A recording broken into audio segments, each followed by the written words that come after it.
Okay, hello, we are live. Welcome to today's live stream. So, really excited because we're introducing our newest committee. So, let's just start with intros. I'm Jessica Levesque. I'm the Executive Director at C4, and this is part of the CryptoCurrency Essentials Committee. So, yay, welcome to everyone.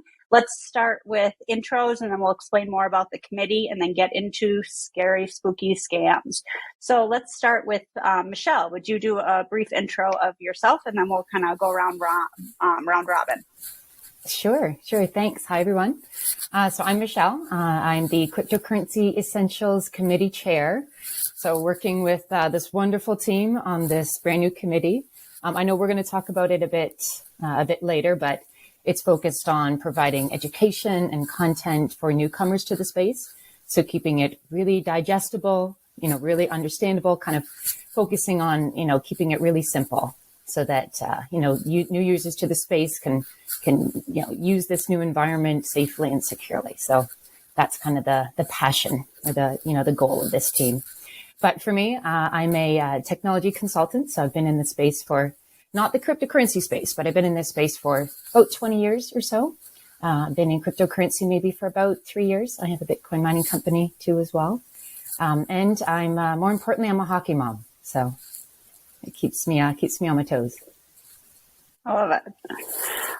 So the opposite of being around hockey and ice and whatnot, why don't we go to RJ, who I think you told me recently, RJ, that the first time you've never been in cold weather except for once or something, which is the opposite from me growing up in Minnesota and Michelle in Canada. So you're muted. So you want to do unmute and give an intro, please?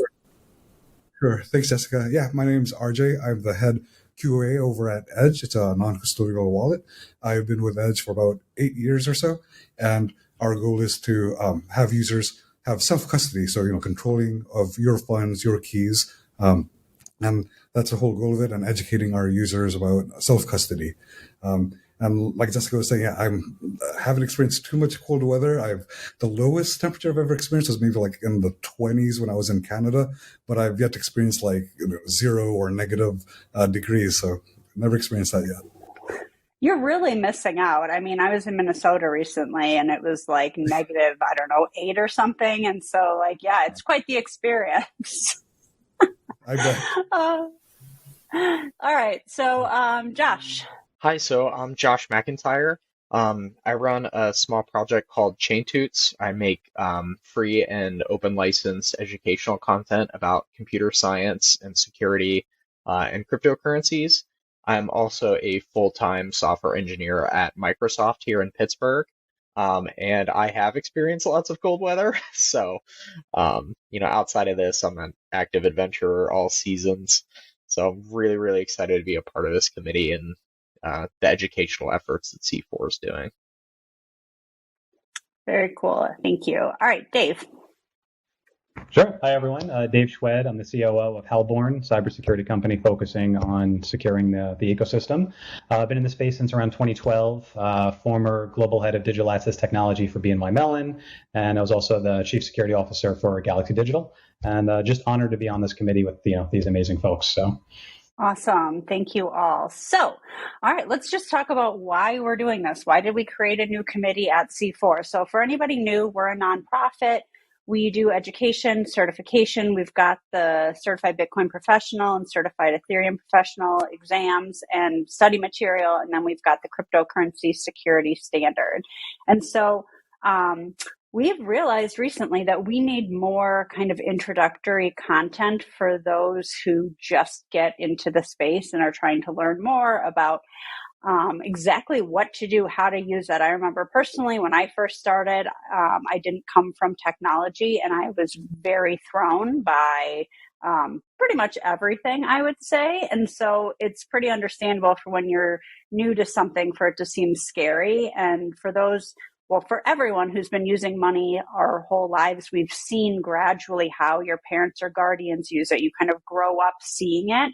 So when something is totally different than that and you haven't had that upbringing with it, it can seem really scary. And there's a lot of different things that you need to know about it. So that's the goal of what we're doing, is coming together to make sure things are more accessible and more kind of user friendly for beginners. Anything anyone wants to add to what we're doing, how we're going to go about doing this? I promise it won't just be me talking all the time about how we're going to learn. Jessica, in terms of like why I wanted to join C4, I've heard about them since 2014 from Andres Antonopoulos. My goal here is I've done a lot of support prior when I was doing head of support. I've done probably logged over 10,000 phone calls, over 50,000 emails, live chats with customers and users.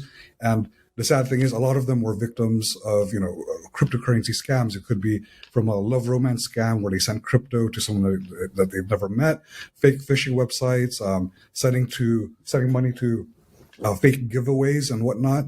And what I'm trying to do for C4 is to create better standards, education, so then the general public will be aware of these scams and not fall for the same traps. And also in terms of hiring, I think C4 can create better standards, certifications. So when we're hiring, for support staff, we can hire like more knowledgeable staff that knows crypto and are able to help out users. And that's a lot of things that's missing and lacking in universities. There's no well thought out program that covers these areas. So I would say as well, a big reason I'm so excited about this committee and the work that C4 does is people that I've met that have been the victims of scams or lost coins. A lot of times, most of the time, it's not hackers compromising a technical system, breaking a wallet, or something like that. It's scammers and hackers breaking people, right? And the only way to prevent social engineering scams is to educate and train people on how to avoid them. So I think that education is a huge key in preventing future scams, preventing future victims, because people need to know what these types of attacks look like. Yeah, I absolutely agree. Oh, sorry, Jessica. But so I mean, in general with this new committee, though, I know when I was first getting into cryptocurrency, just trying to find content that I not only that I trusted, but that made sense, that didn't start me way up here, that kind of allowed me to take the steps and the knowledge base to kind of get to, where I needed to be. So, and that even to this day, to be honest with you, is hard to find. So that's why I'm super excited to be part of this committee. But in relation to this particular live stream, there's a lot of content out there right now that is, that Bitcoin is a scam, cryptocurrency is a scam, right? There's a pretense or false pretense against that. And I think it's important to understand that scammers go where the money is. And regardless of what environment you're in or what technology you're using, you need to make sure that that you have the tools, or you have the information, you have the knowledge, which is what this will bring or help bring, right? To understand the difference between that, right? So, and to protect yourself. Yeah, okay. Well, so let's start getting into what some of these scams are. What should we as users be looking for when we are starting to get into cryptocurrency? So we're going to do articles and videos and more stuff on some of the basics, but we want to make sure that for anybody who's new, to have an idea right away of what to look for. Being scammed is not anything new. Since there's been money, there have been people trying to scam other people. I think there's often a focus on like, oh, well, if you use crypto, then either it is a scam or you're going to be scammed. But I think basically if we recognize what the things are to look out for in general, in life, not just with crypto, then we're going to be safer, and it makes it less scary, more accessible. And then if you know what to look for and what to avoid, then you get to do all of the really, really cool things that come along with understanding how crypto and blockchain technology works. So let's get into, I guess I would say, like, a question for you all as a committee before we get into the specifics are, do you think that crypto scams differ from traditional fiat currency scams? Is there a difference to this? Is it something that kind of is like tale as old as time, or what does it look like when we start doing this, Josh? Well, the manner of the scams are often very similar. The general goal is to trick you out of money, right? Or trick you out of private information that will allow the scammers to get you money. I think the biggest thing that makes crypto scams different than traditional scams is the method of payment is irreversible. One of the security pros of using Bitcoin or Ethereum is when you send a transaction or somebody sends a transaction to you, that transaction cannot be reversed. So if somebody pays you, you now own the money. The downside to that is scammers love that because once they trick you into sending the coins, there is no chargeback like there is with a credit card. They have your money. There's no recourse for you to be able to claw that back. And so that's the biggest thing to look out for. And the biggest point that I like to hit home to new crypto users is when you send crypto, make sure you are sure that that address and that recipient is correct, because once you hit send, that money has left. That, yeah, as Josh said, it's very unforgiving. So like the main differences between traditional scams and crypto scams, it's very unforgiving. It's more complex. It's irreversible.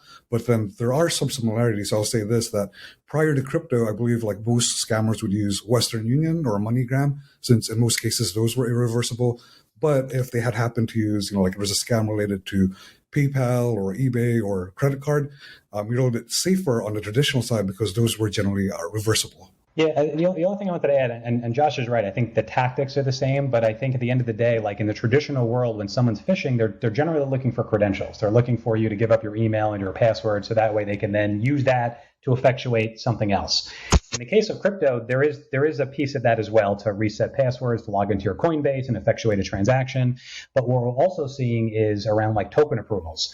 So when users are interacting with a dApp like a Sushi Swap or Pancake Swap or any of the other dApps, they're utilizing phishing to trick you into doing something that you shouldn't be doing, but what you're effectively doing is granting them access into your wallet. So I think that's also just a really important kind of call out, is the phishing isn't just like the first step. Like the phishing could result in the immediate loss of funds, as opposed to previously where there's multiple steps afterwards, and you do have in some cases a period of time in which to stop. You can I've had many people accidentally give their, username and password, and it clicks about 15, 20 minutes later, and they're able to stop, whatever bad thing was about to happen. In the case of crypto, it's gone already, as Josh and RJ eloquently pointed out, as far as the immutability of the transaction. Yeah, I was out to dinner last night with some friends, and one of them is dealing with identity theft right now. Somebody took her credit card, spent, I think, $1,500 at Macy's. And she doesn't know what they bought. And I'm really interested to find out, like, what did you spend $1,500 at and why Macy's? But anyways, like she doesn't know how they got the info or where it came from. And I think often we think like traditional finance, it's like you can get your money back, but like it has been hell. This happened 3 months ago. She still doesn't have the money back. She's still fighting it. It's this whole thing.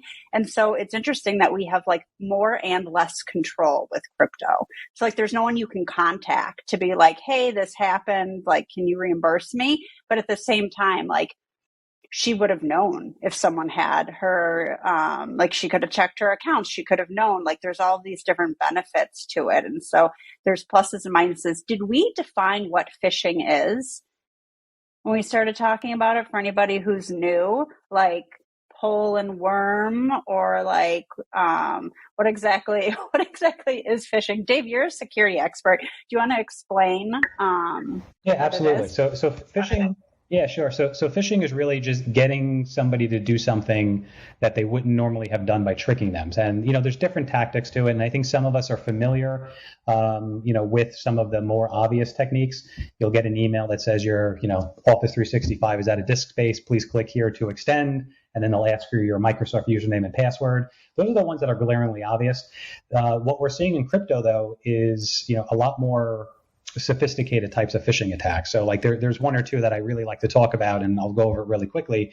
One of them was the Axie Infinity hack, where they set up a fake LinkedIn profile of a Coinbase recruiter, established this profile to look legitimate to the outside world. made a whole bunch of connections to Coinbase. So if somebody looked up this profile, they would see they have, 300-400 mutual connections with Coinbase individuals. They reached out to a developer, said, we're from Coinbase. We'd like to interview if you're a possible position. They went through, I think it was either 3 or 5 rounds of interviews with different individuals on Zoom. So those video interviews, they then ended with a job offer to this individual. And the entire thing was phishing. They were trying to get that individual to open up an infected PDF. I've seen other instances where, again, it's not the, hi, I'm from Apple support, let me control your machine. This was, they did reconnaissance on this particular entity. They discovered through DNS records. Again, this is all publicly available information, so they didn't hack to get any of this information. They discovered that this particular entity was using Zendesk for their help desk ticketing system. So they called the customer service, pretended to be from Zendesk, checking in, saying, are you experiencing any outages? We just had a brief outage. I want to make sure everything is back up and operational. Person said, of course, they use Zendesk, so this will appear legitimate. No, we don't have any issues. They said, okay, that's great. Do I have your authorization to close out the ticket? Individual said yes. They said, great. I need you to open up your browser, type in the ticket number, and it was an IP address, which brought them to a fake Zendesk login, and then the individual was about to enter their credentials. So again, these types of attack are really, really sophisticated, and they're targeted. So it's called spear phishing. So they're not just looking for anybody. They're specifically targeting entities, and they're specifically targeting, even within the entities, specific individuals within those entities. And unfortunately, LinkedIn is this like treasure trove of information for these bad actors. If I wanted to attack, say, a Coinbase, I may not go after the CISO directly or the CEO directly. I could very easily find out who their executive administrator is and contact that individual as a way of knowing that that person most likely has access to that person's emails and or credentials. So, again, phishing, tricking somebody to do something that they shouldn't do, but spear phishing is what we're seeing at these really, really sophisticated targeted attacks. Yeah, it is scary to think of like the level of sophistication and amount of time. I always wonder, people that are scamming, the amount of time and energy, it's like, wouldn't it be easier to just get a job? But whatever, that's their thing. But so, I feel like one of the first scams I heard of is like the African prince type thing, and like romance scams from back in the day, letters, whatnot. And those might seem a little bit more like obvious because we've heard of them, but at the time that was really sophisticated and new. And so they just keep growing and changing and coming up with new things. And so it is scary when you think of like scamming, and you get like they send out massive texts, and you get one, you're like, well, this is obviously BS. But when they really take the time to get tricky and to do all of these things, it's hard to know exactly what to look out for and how to keep up with things.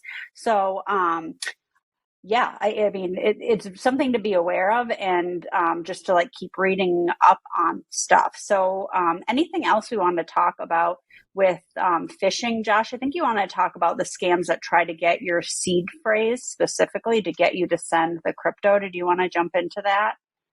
Yeah, in cryptocurrency, right, our seed phrase. So if you're brand new to this space, if you've set up a wallet within the last 5-6 years, you've probably gotten a list of 12 to 24 words.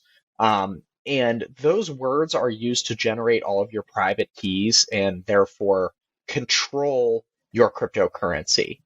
And so since that's a direct key to your wallet, scammers want to get this information from you. They will set up all kinds of phishing scams that try to trick you into entering your seed phrase. For example, if you're a hardware wallet user like a KubeKey or a Trezor or a Ledger, there are targeted email campaigns that will say things like, oh, your wallet is out of KYC compliance, or your wallet needs to be updated immediately or you're going to lose your funds due to a security vulnerability. All of them have the same goal of getting you to enter your seed words into a malicious website. And once you do that and the scammers have it, they can clear out all of the funds in your wallet and send it to theirs. And again, that is irreversible. A lot of cryptocurrency users are becoming savvy to this, which is a great thing. I've even seen ones where a user will be asked to only enter a couple of words from their seed phrase. On the surface, this might seem more secure than entering your whole seed phrase, but you should still never enter any words whatsoever from your seed into a website. For example, I saw one recently where you were only asked to enter half of your seed, and This will give the attackers enough information that they can brute force guess the rest of your seed phrase. So you're really only protected by your seed phrase if most or all of the words are unknown. So never enter any words whatsoever for your seed phrase into any website. You're running a real serious risk of somebody stealing all of the cryptocurrency that's in your wallet if you do that. There's also something else that I wanted to touch on that kind of dovetails off of that. It's also when you're first purchasing your hardware wallet. There's also scams right now where, say you purchase it from Amazon for a third-party retailer, it will come sealed, you'll open it up, and it will list out for you your 12 seed words because the person had already configured the ledger device, returned it with those 12 seed words on there at 24. And if you're a novice user and not aware of the importance of that seed word, you think it's just coming and these are my seed words. They'll give it 3, 4, 5 months, wait for you to build up a portfolio, and then all of a sudden your money will be gone. So again, there's also procedures that we'll be putting out as a committee as to, best practices where to purchase these devices, ensuring that you're, updating the firmware and wiping the device, even if you are getting it from a reputable retailer in order to regenerate those seed words as well. I feel like, and maybe we already talked about this, I'm a little tired today, so bear with me, but did we talk about exactly what seed phrases are yet in this stream? Because I think sometimes I know sometimes some of the words that we use in crypto can seem kind of confusing. And so I just want to do a brief explainer on what seed phrases are. How many are there? Why are we saying not to enter them places? Because we're not talking about like growing plants, which is like, in the past, seeds like that automatically would have made me think of like fruits, vegetables, growing something. And now I hear seed and I'm like, oh, crypto. So it seems like a weird, like random use for the word. But when we're talking about seed phrases, we're talking about basically the password. There's 12, 18, 24. It depends on how they're generated words that give you access to your cryptocurrency.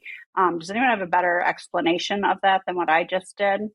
I can kind of try. So if you think of a seed phrase, maybe you guys play Minecraft back in the day, or your kids do, and there's like a seed for your world, and with that seed, it can create an infinite amount of worlds, just like a seed phrase for a wallet can create an infinite amount of different Bitcoin addresses that you could still receive money into your wallet, right? But only with that seed phrase could you generate that specific address, right? Or in Minecraft, only that particular seed phrase can generate that particular world, or one of thousands of different worlds that you would generate that another seed would never be able to generate. So that's what a seed phrase is. It's a set of infinite amount of addresses that can only be created through that seed phrase, and a different seed will never generate that address, or in Minecraft terms, it will never generate that world unless it's that exact seed phrase. Yeah, and I think it's important to realize that the purpose of the seed word is really for ease of backup and recoverability. If you didn't generate all of your keys from that seed, you would just have randomly generated key pairs or separate private keys, and you'd have to then back up all of those private keys. Which again isn't necessarily an issue, but just for ease, for the community, that's the only thing you need to back up, because once you have that, you can then, as RJ described, just go and regenerate the same private keys that you did before. Right. And when we're saying back, oh my God, I love it. We're all like, yes, yes. Everyone's so excited. And I just wanted to clarify real quickly when I said about brute forcing the rest of the seed, right? What does that mean? Well, if you've ever had like a password released in the data breach, what hackers do is they try to do a bunch of guesses using a computer to figure out what your password is. The thing about a seed phrase is a seed phrase is generated randomly. And there is enough randomness in that seed phrase that you could never just spin up a computer and guess all the possible seed phrases in the world. There's too many of them. So it's really important that your seed phrase is randomly generated. And that's why you don't give up any of the words, because if you give up half of them, it's significantly easier to guess the rest of the words in that set. They're not like, seed phrases aren't like a password that you come up with based on your favorite quote from a book or a movie. They are generated completely randomly by the computer. Yeah, well said. And there's additional layers on top of it. You could also encrypt it or add a passphrase, whether it's the seed or the individual private key that's tied to a public address. So then if you encrypt it, now you might have your own set of passwords, so that even if you have the private key or if you have the private seed, if that attacker has it, they still need to know the password or passphrase to be able to unlock it. So it adds another layer of security. But then, as I think Josh or David said before, sometimes the most common way to lose funds is not from an attacker, but it's from yourself. If you forget the passphrase or you forgot the seed itself, now you're locked out of the funds. And just expand a little bit on brute force. Last thing.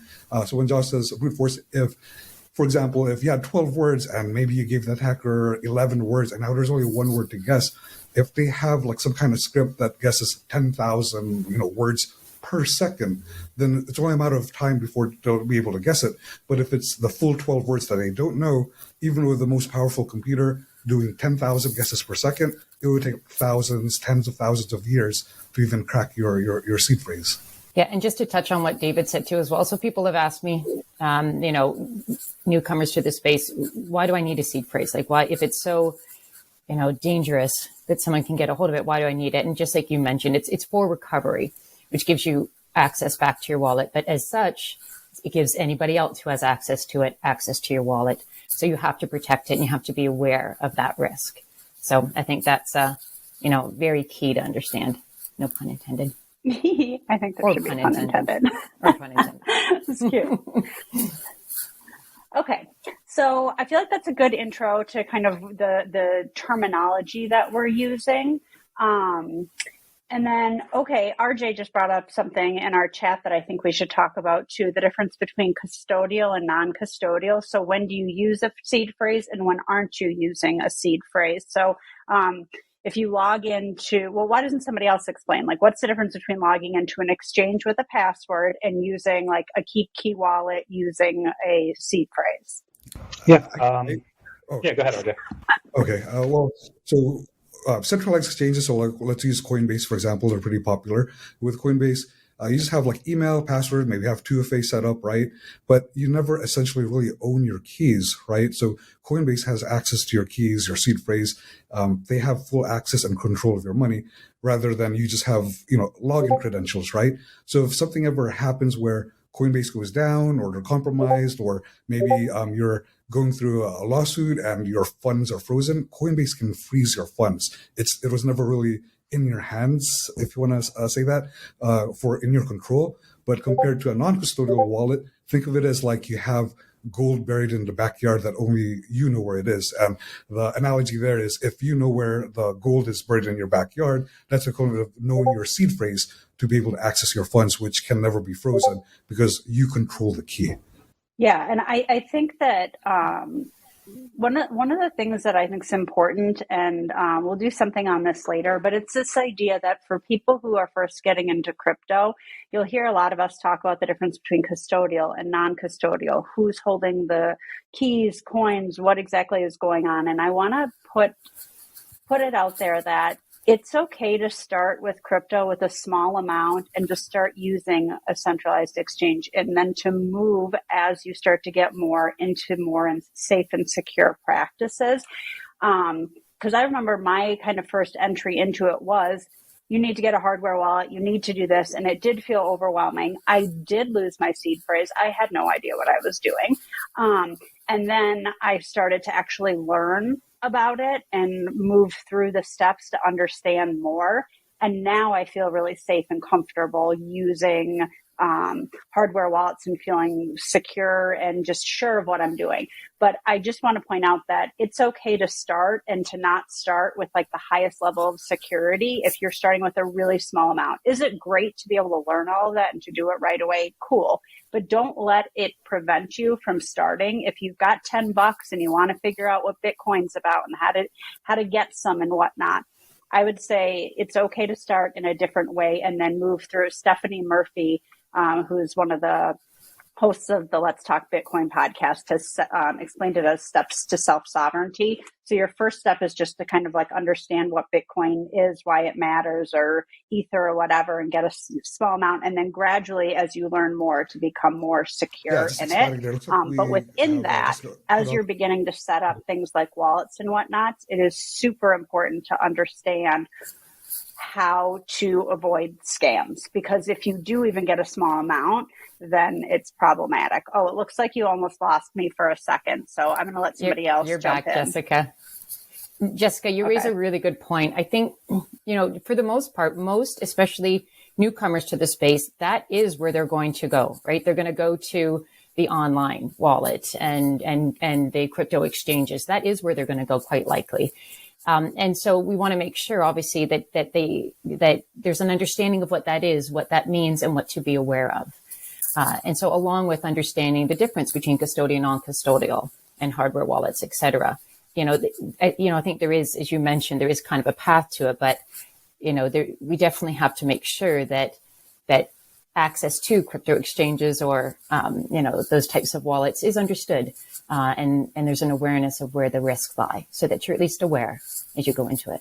Yeah, I just want to add on how personal experience. I mean, like when I started on a centralized exchange and then slowly moved on to, transfer as it got larger to non-custodial wallets. And for example, like Mt. Gox, I had coins on Mt. Gox, and later on I moved the funds out before it collapsed. But also I had funds on another exchange, which was centralized. It was called CryptoCurrency.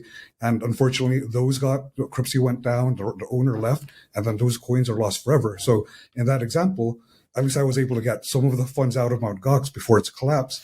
But for you as a user, imagine if you have coins on, a centralized exchange, if you leave it on there and one day shit hits the fan, like FTX or Mt. Gox, your funds are gone. And if you had put some of that into a non-custodial wallet, you would have been, saved in that case. So just, saying some personal experience here. I think a good segue there too, as it relates to scams. Whether it's setting up your sort of personal wallet security practices, moving from centralized into, a mobile wallet and a hardware wallet, or as it relates to scams, it's don't be afraid to take your time and learn. Scammers love it when you're in a rush because that's when they get you.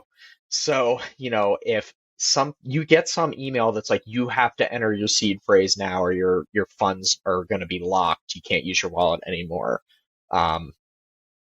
you just need to be aware of that. Like, be aware of urgency.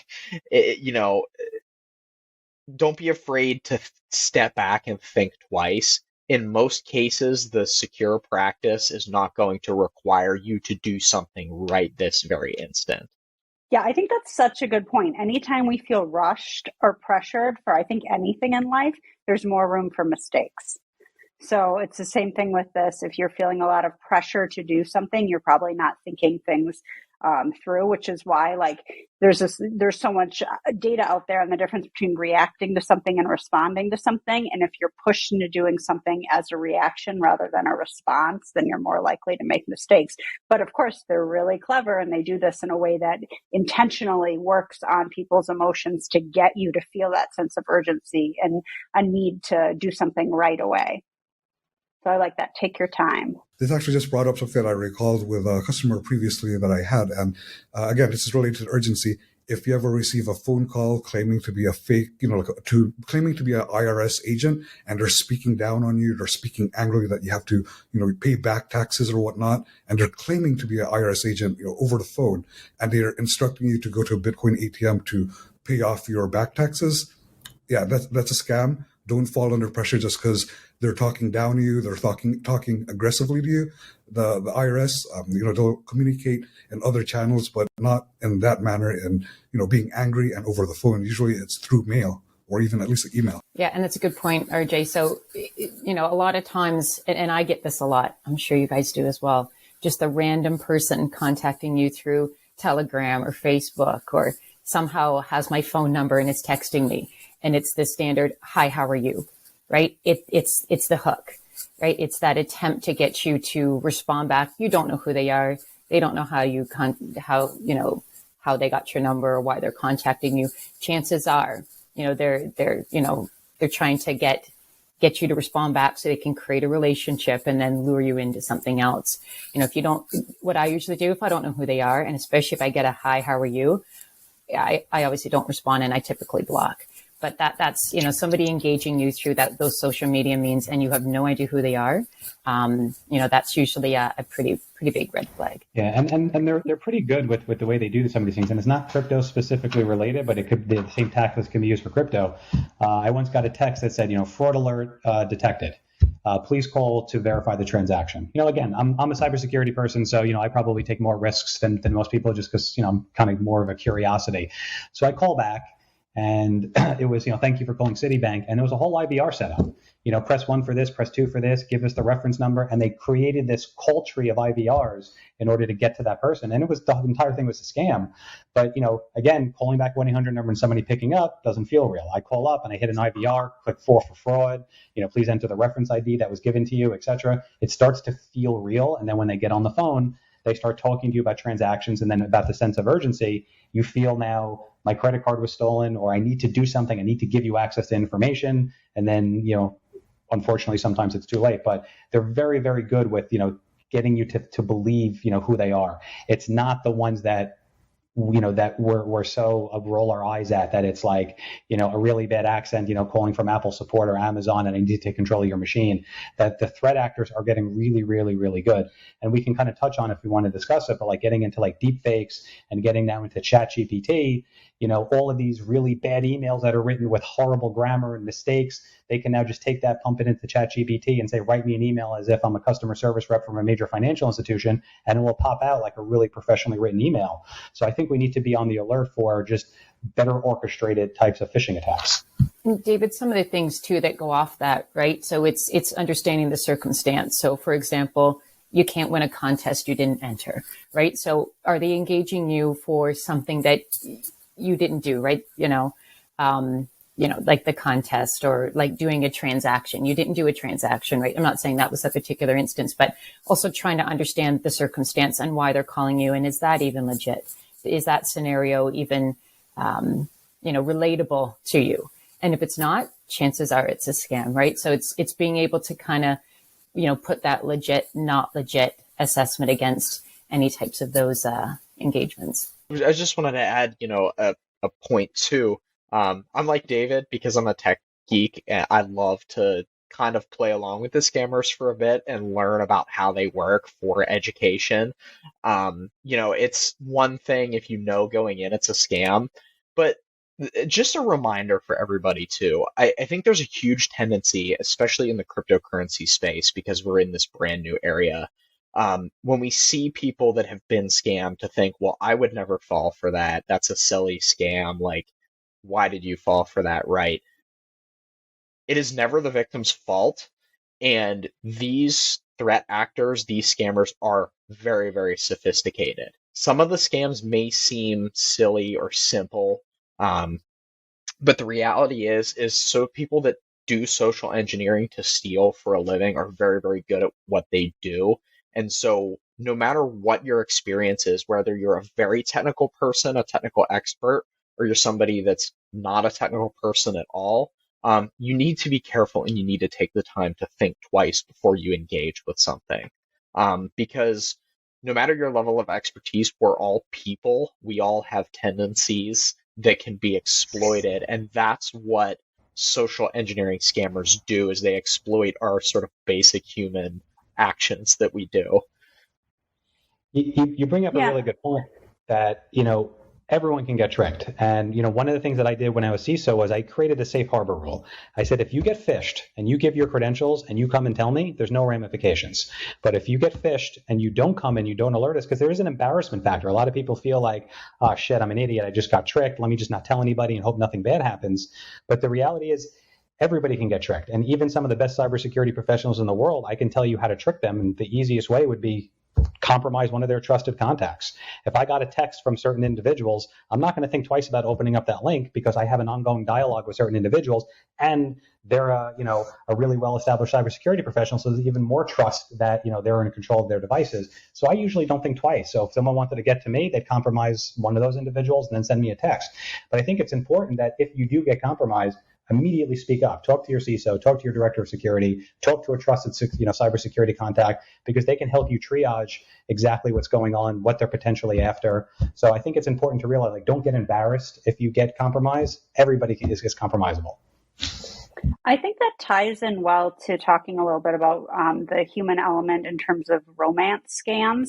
Romance scams are nothing new. They've been going on for literally probably hundreds of years. I mean, ever since love was a thing. 1940s, there were these romance scammers that used letter mail to have people fall for them, would steal their money, take their life. I mean, this is nothing new, but that human element, and then that shame of feeling like, well, I thought this person loved me and whatnot, and then you don't tell anybody, and then this kind of continues. And with the internet element, it's even worse. But who wanted to talk a little bit more specifically about what these might look like with crypto? And by who, I mean RJ, because I think RJ, you're the one that said you wanted to talk about this. Yeah, sure. So I'm calling you out. One good reference maybe is you've guys seen the popular documentary Tinder Swindler. So it goes over a lot of romance involved scams where ladies were sending this man large amounts of money, and some of them that have never met him. And in regards to this, while working at support, I've had to talk to some customers, whether it's female or male, it happened to both genders, where they might be involved with a significant other whom they've never met in real life, but they're usually, what they have in common is some circumstance where they need to send their lover money. They're stuck in an airport, they're stuck in an embassy, or they need help with tickets or to pay for their meals.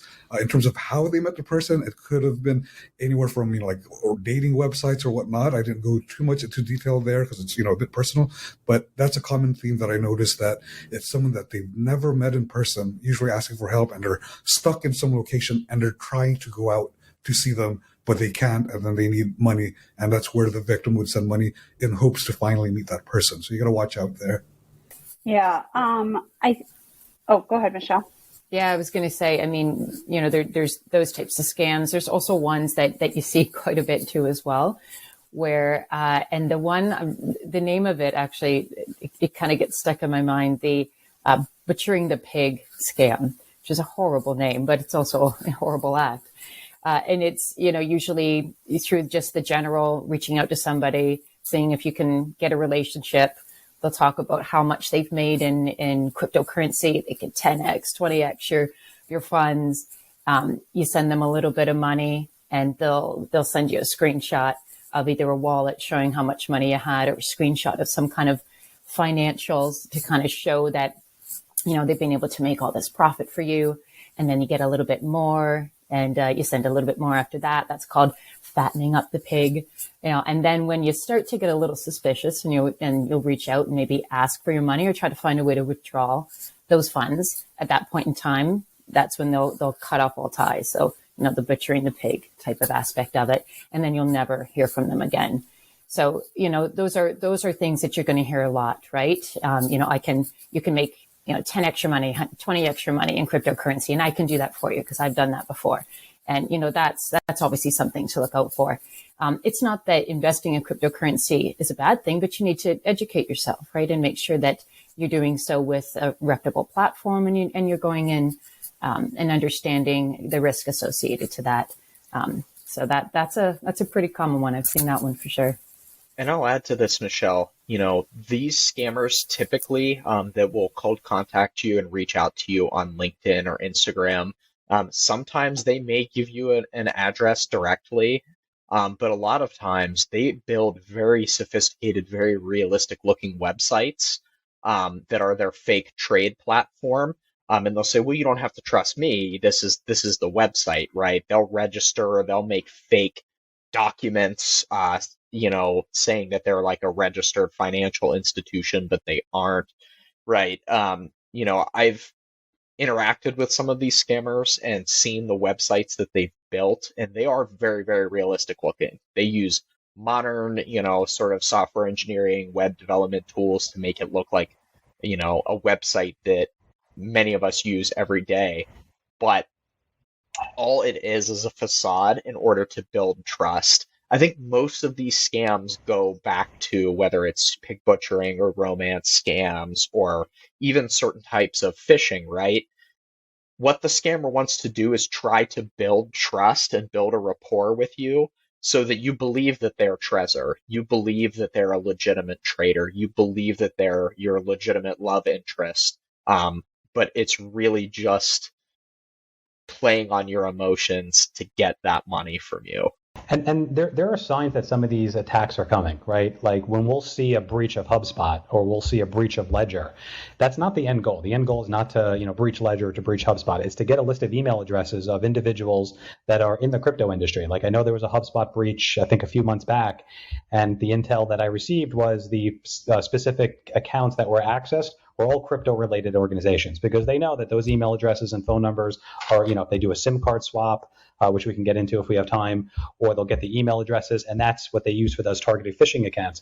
So I joke around with my network every time we see a breach of HubSpot or Ledger or any crypto-related company. It's always okay. In the next week or two, we're going to start seeing an onslaught of phishing emails. So I think as regular individuals, just to be cognizant when you start seeing these data breaches of crypto-related organizations, just be a little bit more vigilant for these types of emails that may be coming in.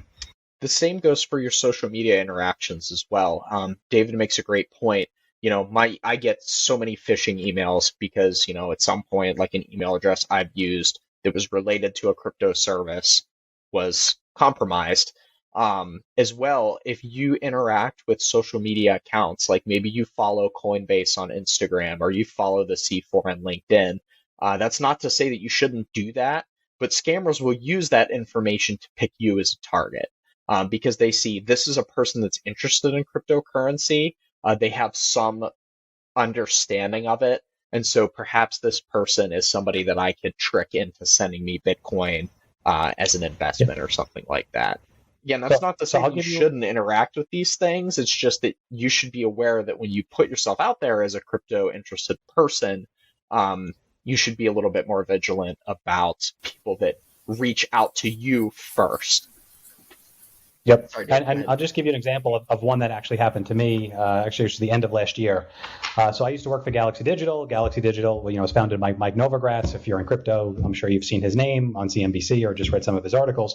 So again, anybody through LinkedIn can see that I worked at Galaxy Digital. They can see on Instagram that I follow Novo. And I got a private message from an account that was like Mike Novogratz period or underscore. Again, I picked up right away that obviously was not Mike sending me a direct message on Instagram on New Year's Eve. It was New Year's Eve. But this individual started talking to me as if they were Novo. This particular account had the same pictures that he had on his account, and they started talking to me as a former Galaxy employee. So again, 5 seconds online of Googling my name, LinkedIn, can get into a list of all people that worked at Galaxy, and then start contacting them on Instagram, pretending to be Novo, and then just started talking about, whether, hey, it's the end of the year, I want to give out bonuses to former employees, etc. I need certain information from you. It's very easy to orchestrate these types of attacks, and your guard is typically down if it's individuals that you personally know or think, purporting to be those people. Yeah, so David. So I have a. Oh, go ahead, Jessica. Oh, real quick, can I just do a follow-up? How do you know? Like, Dave, how did you know that it wasn't Novo? Like, what was it that made you realize this? What should people look out for? So, the first thing is, we'll touch on Twitter in a second because I think the whole verification system was not rolled out well. But on Instagram, certain accounts are verified and some accounts are not verified. So this particular account happened to not be verified. And since I follow Novo, I realized that when this message came in, it was not the account that I follow and the handle was different. But I think things are now more difficult on Twitter because everybody now has a blue check mark. And I think we're preconditioned to think, hey, blue check mark, legit. And that's not the case anymore. And everybody can start changing their name. So I think we have to be even more vigilant when we're getting interactions on Twitter. But for me, it was the lack of the verification check check mark, the fact that the handle was different and I was not following that particular account. And also I happen to, again, for working for Galaxy and for Novo, just understanding style of speech and the way this person interacts, this was not the way that he typically would we would interact when we would communicate. And I just wanted to add, and if you're still not sure, like say you went through all the steps that David just highlighted, right? Like to see if this person is in fact who he is. Best case scenario, just simply contact the person that, like, is this you? For example, my boss, Paul, I got a message from a different phone number claiming that he had, changed phone numbers. It looks fishy. The area code, the phone number doesn't match. It's not even in the same city. So there's all these red flags, just like David mentioned. But then you can take it a step further. Like, hey, Paul, did you actually change your phone number? Is that you messaging me at this time, right? So then you can always verify with that original contact of yours if there's someone trying to impersonate that person to get to you. And I would say too, it's the circumstance as well. Chances are, and this is where I think sometimes people will get lured in, especially if it's a celebrity that's contacting them, right? If it's too good to be true, it probably is, right? And they would have no reason to be contacting you, and that's if it doesn't make sense, then chances are it's a scam. Whether it's a celebrity or whether it's somebody that you follow, right? That, maybe is a prominent figure in whatever organization or group that you work in, but you don't normally have interaction with, and they're randomly reaching out to you. Again, you have to look at the circumstance, and does it actually make sense that they would be contacting you? Yeah, and pay attention too for somebody who has the same account but like one letter is different or something small is off, because those small things might make you not realize it, and it really is just one character difference. So one of the things I want to do, because we only have a little bit of time left, is I wanted to go through, we've talked about some specific things to be aware of, best practices.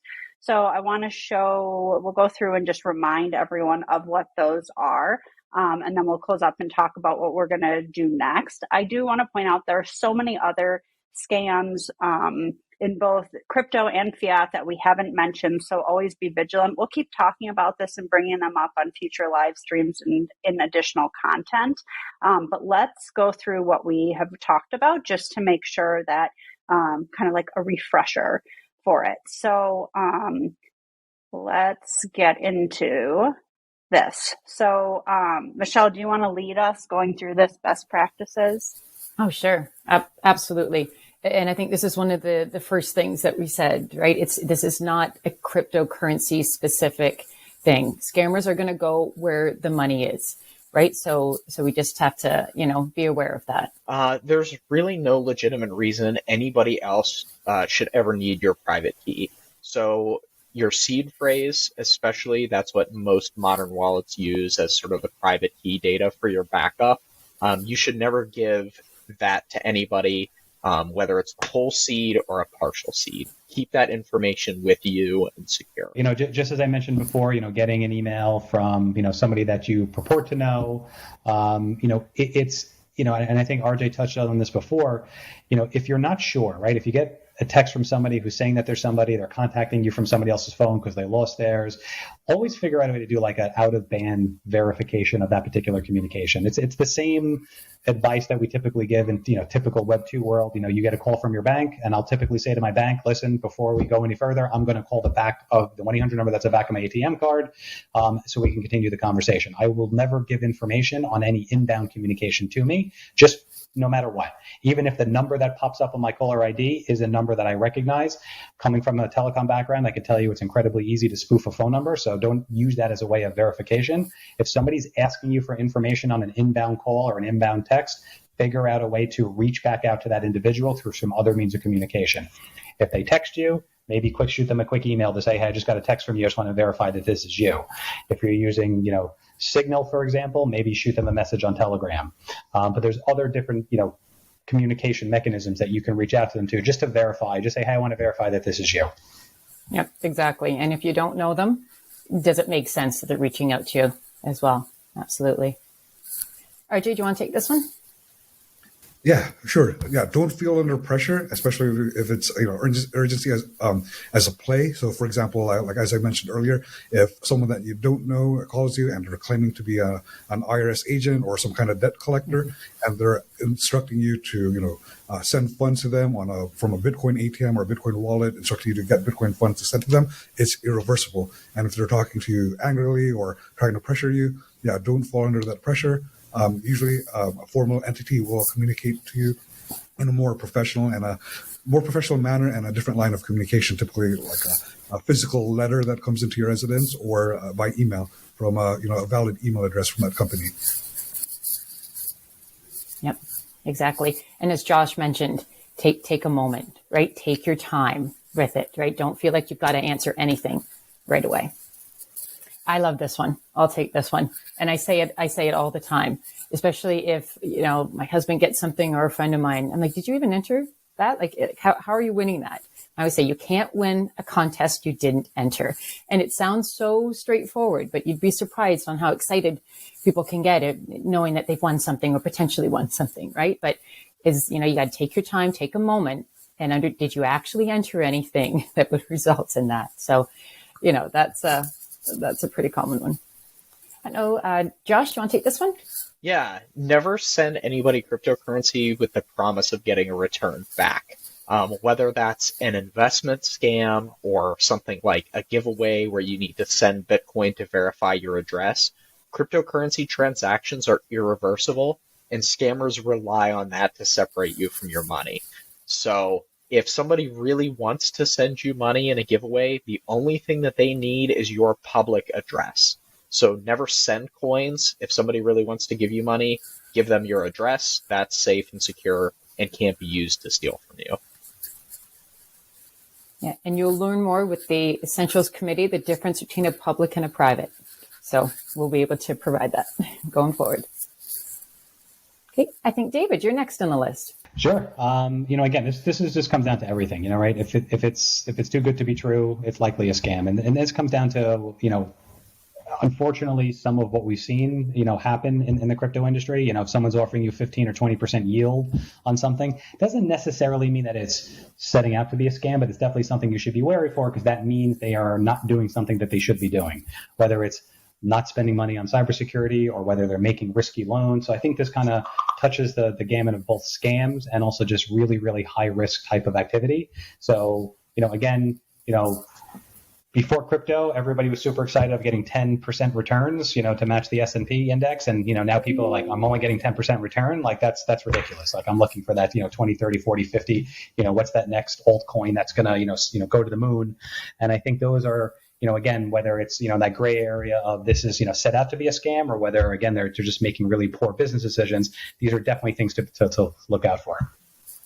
Excellent. RJ, I think this is a good one. Yeah.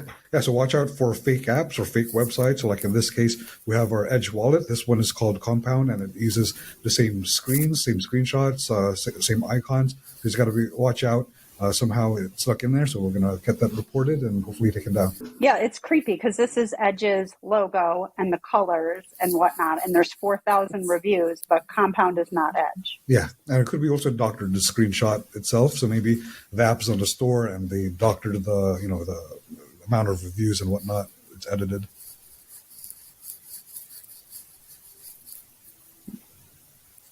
All right. Oh, yeah, I'll take this one too. And another one, I think we went through this before, but watch out for fake websites. Like this one is edge.app. That's our real website if you're going to Edge. But any other URL, if you're going to, like, say, maybe it might be something that looks similar, like Edge, and then with a 3 at the end, .app, and it goes to a website that looks like ours, it's likely a fake website, and it might have different sets of instructions or certain areas where it gives you bad instructions to compromise your information to steal your funds. So watch out for those.